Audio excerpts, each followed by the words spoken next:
Good morning, good afternoon, good evening, depending on where you're watching from. Our topic today is how to say various food related words in Igbo and use them to make sentences. So we'll look at various food and fruits. We'll learn what the Igbos call them and we'll equally use them to make sentences. Let's start by knowing what the Igbos call food. Food is Unere. Okay? So to make a sentence with Unere, we have Anyị na-eri nri. Anyị na-eri nri. We are eating. Okay? Fruit. Fruit bụ mkpụrụ osisi. Mkpụrụ osisi a na-atọ ụtọ. This fruit is sweet.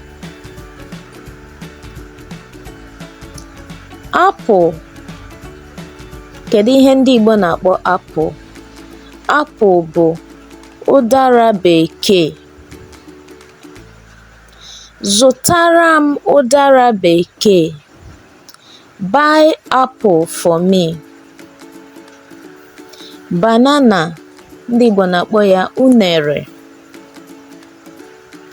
Enwe na-eri unere. Enwe na-eri unere. Monkeys eat banana. That's the meaning in English. Coconut.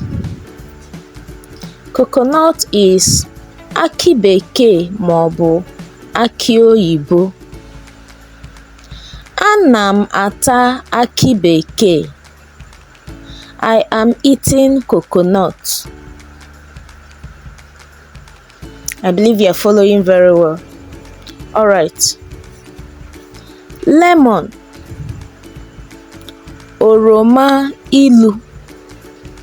Lemon is oroma ilu. Jụọ nwoke ahụ ma ọ chọrọ oroma ilu. Ask the man if he would like lemon. Mango. Ndị Igbo na-akpọ mango mangoro maọbụ ujiri.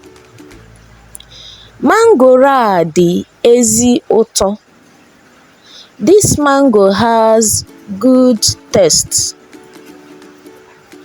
Melon. Egusi. Nne m siri ofe egusi. My mother cooked melon soup. Orange. Oroma. Ngozi na-aracha oroma.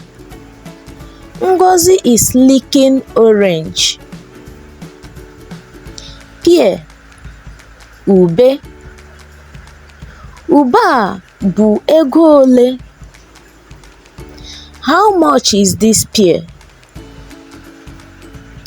Plantain. Ojoko.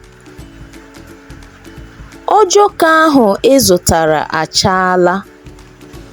That plantain you bought is ripe. Alright. Ebe a ka anyị ga-akwụsị n'ụbọchị taa. Please do well to follow me on Instagram. You can see my Instagram name there. Subscribe to my YouTube channel and click on the notification bell to be notified when a new video is posted. Always remember to practice. I will see you next time. God bless you. Nwanne unu ibe ya okwuchi. Ka emesịanụ.